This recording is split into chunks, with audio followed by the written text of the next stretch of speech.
So, how does one of the world's biggest religions actually view other faiths from a theological standpoint? It's a question that really gets to the heart of belief and how we all coexist. In this explainer, we're going to break down the specific framework Islam uses, pulling directly from our source material to see how it balances its own truth claims with its approach to everyone else.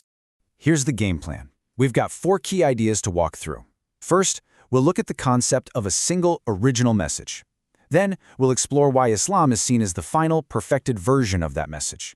After that, we'll get into the command for kindness towards others. And finally, we'll see how the whole framework holds these seemingly opposite ideas together. So, let's start with that foundational message. All right, let's dive right in with our first section, one original message. The core idea here is that there's this shared foundation, this single, universal truth that's been revealed to humanity over and over again throughout history. And at the absolute center of this shared message is a really crucial concept, Tawheed.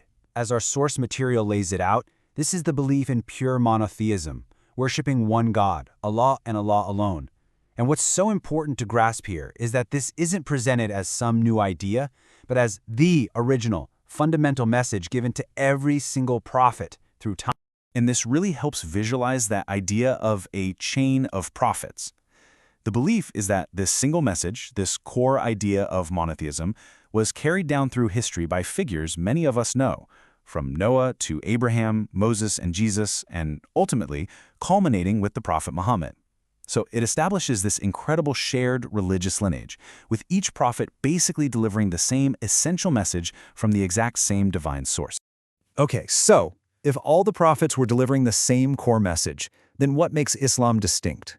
That's a great question. And it brings us right to our second section, which is all about the idea of Islam as the final, perfected religion. This is where things like abrogation and completion come into the picture.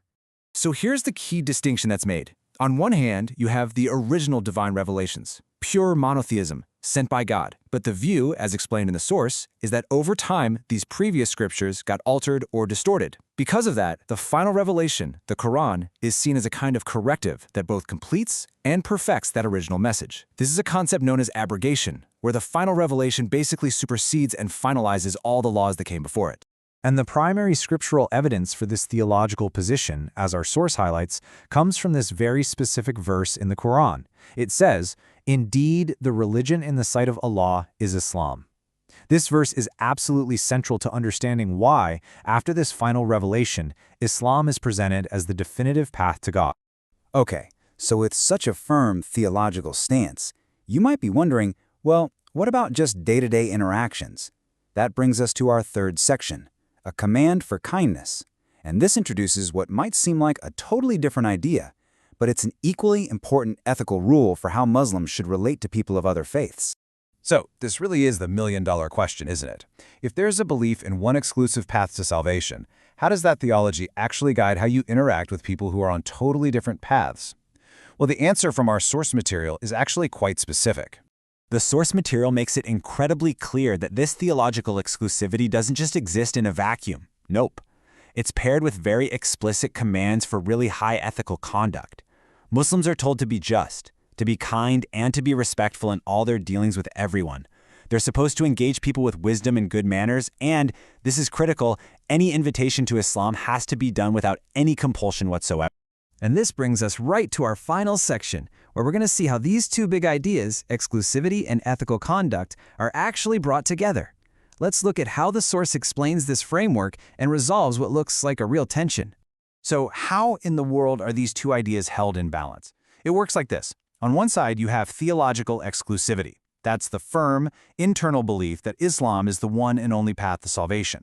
But on the other side, you have a moral responsibility, a clear external command for mercy, kindness, and just plain decent ethical conduct towards all people. The key insight here is that the belief about ultimate truth is seen as separate from the duty of worldly kindness. And our source adds another really important layer of nuance here. It explains this concept of divine mercy, which suggests that some non-Muslims might actually be excused if they are sincerely ignorant of the message of Islam or if they've only ever heard a distorted version of it. So in this view, ultimate accountability really depends on the truth being clearly and fairly presented.